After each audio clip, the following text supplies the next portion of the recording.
Hey guys, I'm back for a long overdue games I bought recently, and I'm just going to jump right in here because I got a lot of games to show off. Now I want to start off talking about a game that I just picked up yesterday, and that is Bayonetta. Now after playing the demo for Bayonetta, I knew that I just had to buy this game, because the demo starts off like it could be the final stage in like one of the most epic action games out there, and that's like the beginning of Bayonetta, and that's what they gave you in the demo. And I have to say, the game itself is just, it never lets up. With the crazy action, it feels like you're constantly in a boss fight, like every 5 minutes.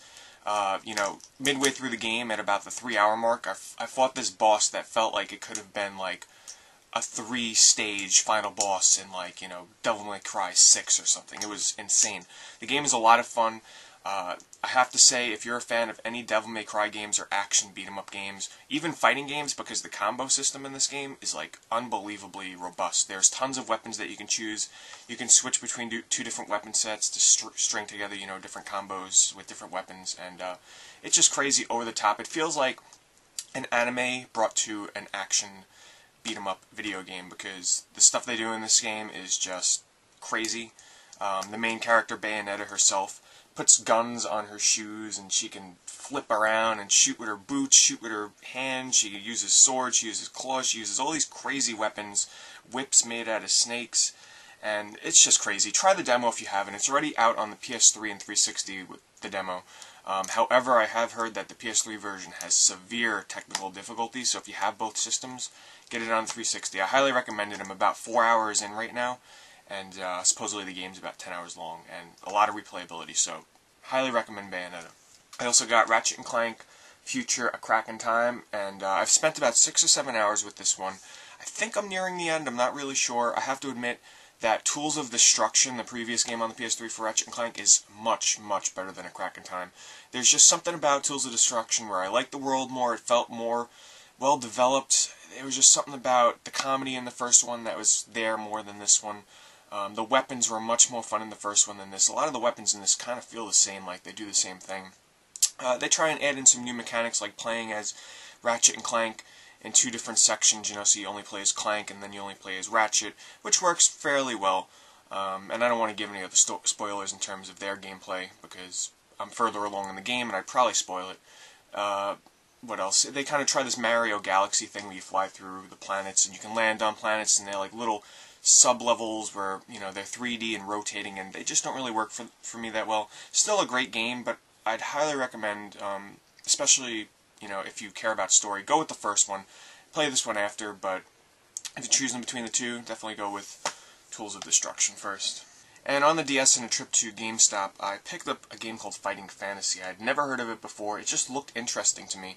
It's one of those dungeon-crawling first-person RPGs, similar to, I guess, Orcs and Elves, if any of you have played that on the DS.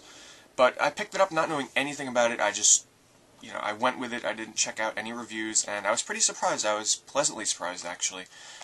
The game was really, really fun for the first, hour and a half, and then it ramps up in difficulty. But if you're one of those kind of people that like old-school first-person RPGs with a lot of challenge, pick up Fighting Fantasy. Take a chance. Check out some videos of it. It's a really solid dungeon crawler. Really well-made dungeon designs and everything, and supposedly it's pretty short. You can beat it in just a couple of hours. But check it out. It's $30. Maybe wait for it to come down in price, but I would recommend it to RPG fans.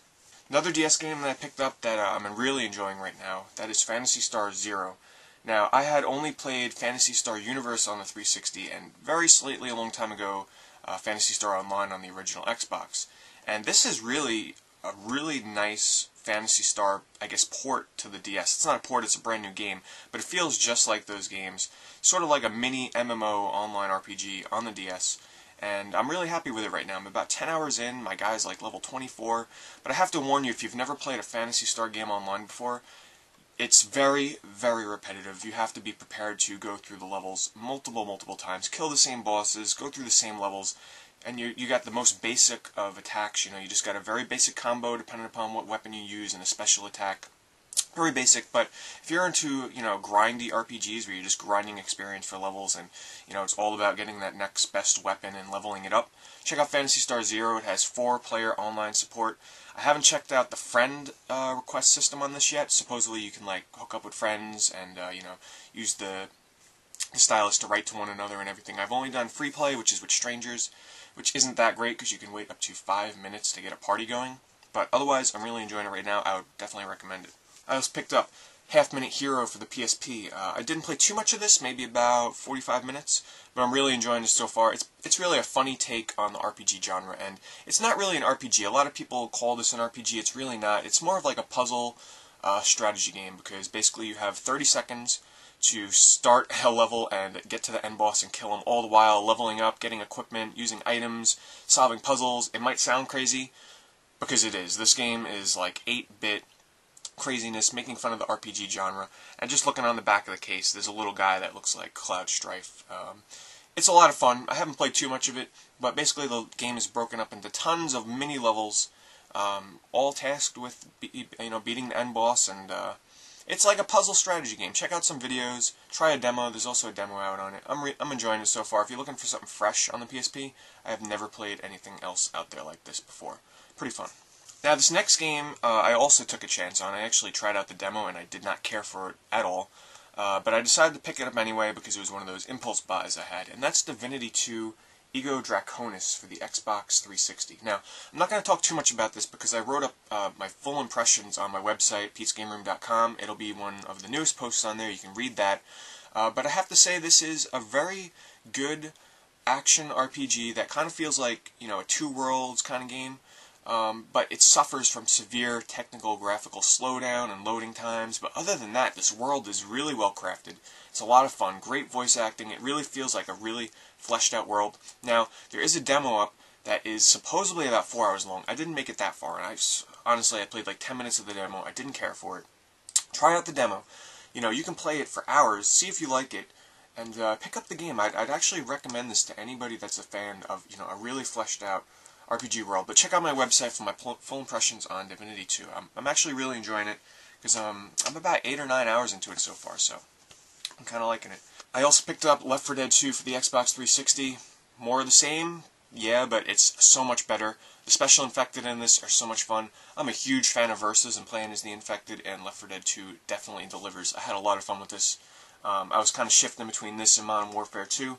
And Left 4 Dead 2, definitely, if you have the first one and you like it and you're kind of on the fence about picking up 2, go for it. It's so much fun. The levels are so much more well made, and I just love Versus mode. It's a blast with the new infected.